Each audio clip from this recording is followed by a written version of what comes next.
Si tu as cliqué sur cette vidéo, c'est que tu ne connais pas grand-chose de l'écosystème OFM. C'est pour ça que je te fais ce guide aujourd'hui, pour que tu puisses avoir tous les aspects de A à Z et que tu puisses commencer à générer ton cash. Déjà, c'est quoi l'OFM? C'est l'abréviation de OnlyFans Management. Donc, grosso modo, on va être une agence de marketing. On va gérer des modèles, c'est un petit peu comme si on gérait des influenceuses. On va avoir des stratégies marketing, de la gestion d'image, et tout ça fait pour qu'on puisse la faire connaître au maximum, lui apporter le maximum de visibilité. C'est important aussi d'avoir un bon management et d'être proche de sa modèle et sérieux pour pouvoir avancer ensemble. Ça demande quelques compétences quand même. C'est pas juste tu arrives, tu dis à ta modèle fais ça et voilà. Non, ça c'est une relation professionnelle qu'on a là avec ta modèle et du coup tu dois rester pro de A à Z. Déjà, pourquoi te lancer dans l'OFM? Plein de gens te jugeront, mais ça on s'en fout. Ils seront à 2 000 € par mois. Nous on fait nos 20 000 € par mois, donc ça c'est pas notre souci.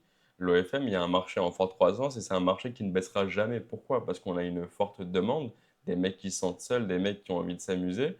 Et du coup, ben, nous, on va répondre à cette demande avec nos modèles tout simplement.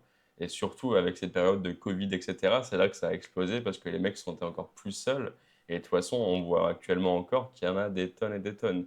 Donc ils veulent ça, on leur donne tout simplement. Donc c'est un marché qui ira toujours bien et qui ne descendra jamais vraiment beaucoup. C'est un métier qui est vieux comme le monde en soi. Sauf que maintenant, c'est digital.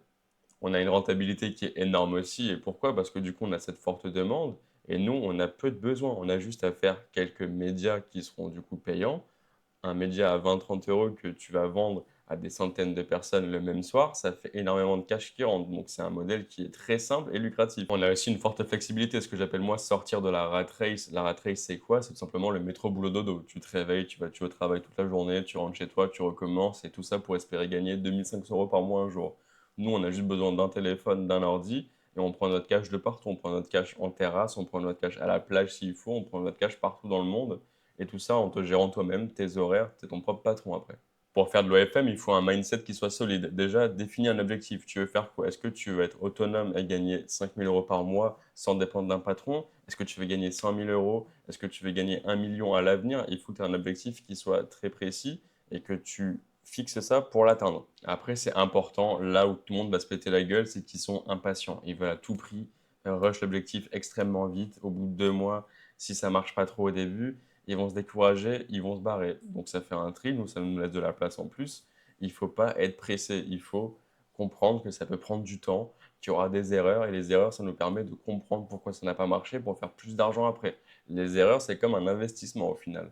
Donc ne soyez pas pressé, prenez votre temps, analysez vos erreurs pour ne plus les refaire et pourquoi vous l'avez fait et comment vous pouvez l'éviter. Après ça, c'est important aussi d'avoir un esprit de gestion, c'est hyper important. Il faut que tu gères tes stats, il faut que tu gères le marché, il faut que tu fasses des veilles, du suivi, de l'A/B testing, tout ça pour être en fonction du marché et tout simplement avancer au mieux avec ton air, avec tes stats, avec ce que tout cela englobe pour justement aller dans un sens commun vers là où ça fonctionne pour aller prendre ton cash. Donc au début, tu vas aller un peu à tâtons et après, au fur et à mesure, là, tu pourras comprendre où ça marche, mettre tes efforts là où ça marche et du coup, ben, forcément, scale et aller prendre beaucoup plus de cash. Et le plus important, ne croyez pas que pour faire de l'OFM, il faut être le plus beau, le plus m'as-tu vu, le plus ci, le plus là. Non, il faut prendre son cash, il faut être malin et c'est tout.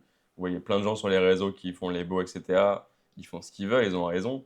Mais nous, on s'en fout. On est là pour prendre notre cash. N'importe qui peut prendre son cash. Moi, avant de me lancer dans l'OFM, j'avais jamais fait une story sur Insta, j'avais jamais mis un post sur Insta. Et pourtant, je me suis lancé là-dedans, j'ai appris comment fonctionnaient les réseaux et j'ai fait mon cash, donc il n'y a pas de souci là-dessus. Comment créer son agence? Déjà, au début, je te le dis, ça ne sert à rien d'en créer une. Au tout début, tu vas juste y aller en tant que personne individuelle avec ta modèle que tu auras recruté du coup et faire tes premiers euros, commencer à te rôder. Une fois que tu es à l'aise, là, tu pourras faire ça légalement parlant. Donc, faire une micro-entreprise sur l'INPI, ça prend une journée. À la fin de la journée, tu es immatriculé, tout est bon. Et une fois que ça grossit, là, tu pourras passer en société. Il y a pas mal d'avantages aussi. Tu auras ensuite besoin de quelques outils. CRM, ça, on va voir plus tard qu'est-ce que c'est et pourquoi on en aura besoin. Tu peux avoir des chatbots pour répondre aux messages sur Insta, etc.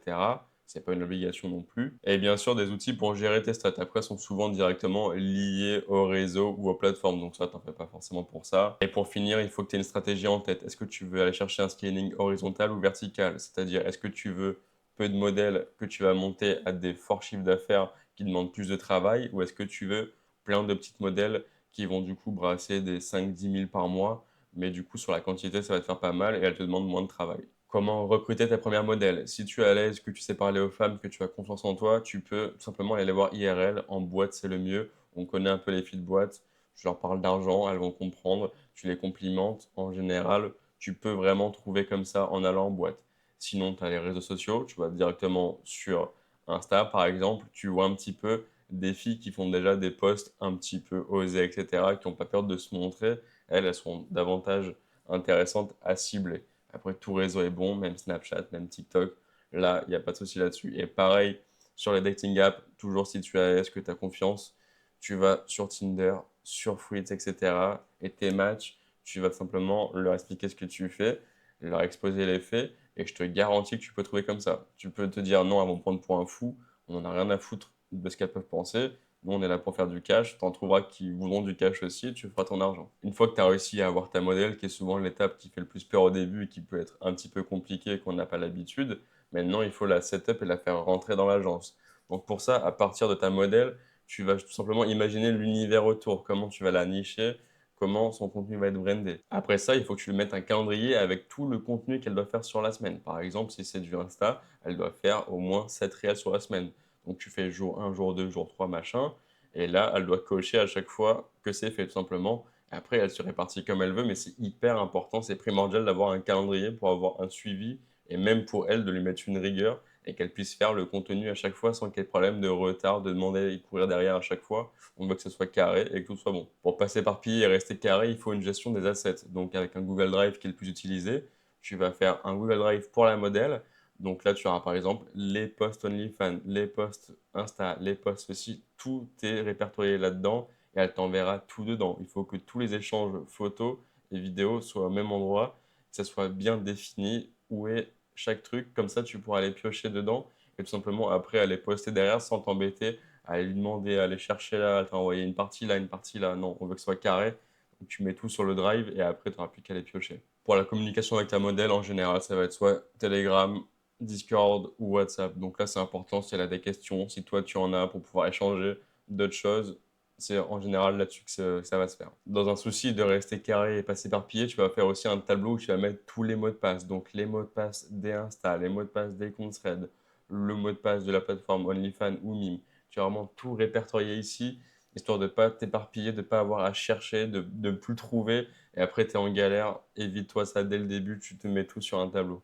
Pour l'acquisition, tu auras plusieurs solutions. Tu auras soit l'organique avec tout ce qui est réel sur Insta, sur TikTok, etc. La modèle qui bouge, qui fait des petites vidéos.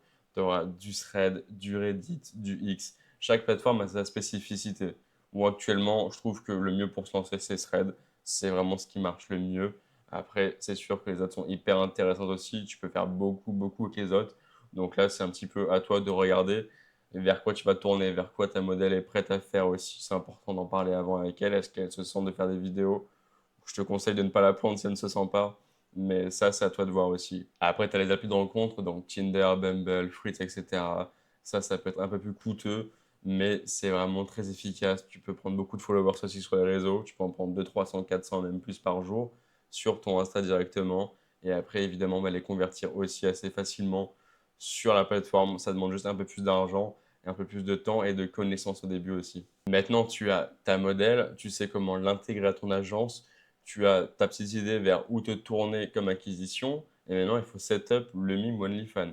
Donc déjà, hyper important, ça va être intéressant d'avoir au moins 100 photos dans le feed. Évidemment, tu vas pas les faire en un jour, tu les feras en un mois et demi peut-être, mais c'est important de les rush au plus vite parce que là, vraiment, ça va faire quelque chose de carré et l'abonné aura beaucoup plus tendance à venir s'abonner chez toi parce que tu auras beaucoup plus de contenu qu'il pourra regarder et qu'il aura envie de découvrir.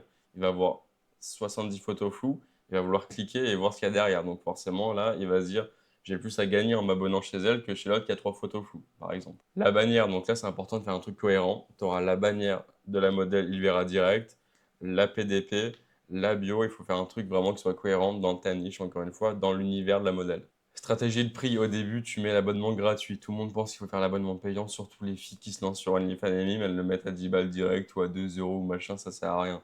Si tu veux gagner de l'argent, au début, tu le mets gratuit. Tu peux même le garder gratuit à vie. C'est pas sur l'abonnement qu'on va gagner notre pain, c'est sur les médias privés. Donc, en fait, c'est mieux qu'ils viennent gratuits, comme ça, t'en fais rentrer plein, et après, tu vas les assassiner en privé. Mais vraiment, stratégie toujours gratuit au début. Aussi, c'est important de garder que 10% de ton feed en visible. Donc, tout le reste sera flouté. Tu gardes que 10% qui sera ta vitrine, simplement, où tu mettras les meilleures photos les plus sexy. Jamais nudité sur le feed, hyper important. Jamais, jamais nudité. Donc, vraiment des photos en lingerie, etc., qui donnent envie d'en voir plus. Maintenant que tu sais comment setup ta plateforme, on va passer au chatting. Donc là, c'est vraiment l'étape importante qu'on va vendre. Et pour ça, il faut un CRM. Donc, je te conseille vraiment d'en avoir un. C'est pas une obligation. Mais si tu veux scale, c'est obligatoire. Un CRM, en fait, c'est une application qui va te permettre de pouvoir tout traquer, de suivre toutes tes stats. Tu pourras en un clic savoir si Frédéric du 13 il te rapporte de l'argent ou s'il ne dépense rien. Tu pourras savoir vraiment tout sur tout le monde. Tu pourras voir la progression de ton chiffre. Tu pourras voir aussi quand tu pourras embaucher des chatteurs, quel chatter travaille le mieux, qui te rapporte le plus d'argent. Tu pourras vraiment tout traquer et traquer, c'est hyper important pour pouvoir scale. Donc sur Mime, tu auras le plus connu de CRM, c'est OffMy. Tu as aussi Chronos qui est fait par des Français. Et sur OnlyFans, ça va être Inflow. Donc là, Inflow, c'est plus utilisé et c'est vraiment la meilleure. Dans ces CRM-là aussi, tout est fait pour simplifier la vie du chatter et de l'agence. Donc vraiment, tu as des trucs pour directement mettre les scripts, pour mettre ceci, pour mettre cela. Enfin, tout est pensé pour une agence. Et ce qui est intéressant au début, c'est qu'en fait, tu ne payes pas un abonnement, tu payes sur ton chiffre d'affaires. Donc ça, c'est hyper intéressant. En plus, ils prennent pas énormément d'argent dessus. Donc tu payes jamais au début, tu payes que par rapport à ce que tu as généré sur ton compte OnlyFans ou même. Le cash qui va venir d'où? Il va venir des scripts et des MOD. Donc les MOD, ça va tout simplement être des petites vidéos ou des photos que tu mettras comme sur un panier. Ils auront juste à payer pour débloquer, mettre ça au panier et après ils peuvent regarder la vidéo. Ou tu auras les scripts qui sont en général le plus vendus. Donc ça va être des suites préfaites de médias, vidéos et photos dans un ordre qui fait que l'abonné pense que c'est fait en direct pour lui. Par exemple, une vidéo, un script où elle va aller à la douche, tout simplement. Donc de A à Z, ça part du moment où elle dit ben, je vais aller me doucher jusqu'au moment où elle est sous la douche et qu'elle fait ses trucs. Donc là, en fait, ce qui est bien, c'est qu'avec un scénario, tu peux vendre le même scénario à tout le monde. Donc elle va se faire chier à faire 8 vidéos, certes, mais sur les 8 vidéos, on pourra les vendre à des centaines de personnes. On n'a pas à faire du cas par cas et à vendre une vidéo pour Frédéric, une vidéo pour Jean-Mi, machin. On pourra vendre le même script pour tout le monde. Donc là, c'est hyper intéressant. C'est vraiment usiner la chose en fait. Puis après, tu as le chatting en lui-même. C'est pas juste salut, je te vends un script ou un MOD. C'est salut. Et là, tu vas devoir parler. Tu vas devoir apprendre à connaître l'abonné, apprendre à savoir ce qu'il recherche. Est-ce qu'il recherche de l'affection? Est-ce qu'il veut juste s'amuser, etc. Tu auras des stratégies à mettre en place aussi. Est-ce qu'on lui vend directement? Est-ce qu'on attend? Ça, c'est à toi après de voir justement de te faire ton idée ou tout simplement de regarder des vidéos sur le sujet et de te renseigner. Tu vas le faire au début, c'est hyper important de toucher à tout au début avant de déléguer. Et une fois que vraiment tu es à l'aise avec tout, que tu as compris comment ça marchait, là tu pourras déléguer. Maintenant, si tu veux scaler, tu auras besoin de déléguer. Tu pourras déléguer 80% du travail, toi tu auras juste de la gestion à faire derrière. Donc pour l'acquisition et le chatting, en général, ça va se faire sur des groupes Telegram, des groupes Facebook, où tu vas en fait faire des offres d'emploi. Tu vas expliquer ce que tu recherches, le salaire que tu vas accorder à la personne. Et là, tu auras plein de personnes qui vont venir te parler et tu auras un tri à faire avec la gestion de leurs compétences, les mettre à l'épreuve, tout simplement pour après choisir les meilleurs éléments. Parce que tu auras tout le monde qui va venir en mode je suis le meilleur, mais ça, on s'en fout. Nous, on veut voir du concret. Donc, tu vas tout simplement les trier après. Par exemple, pour le chatting, tu vas leur faire des tests pour voir qui écrit le plus rapidement, qui parle le mieux français, on va dire normalement. Parce que en général, pour l'acquisition et le chatting, on va aller se diriger vers Madagascar et le Bénin.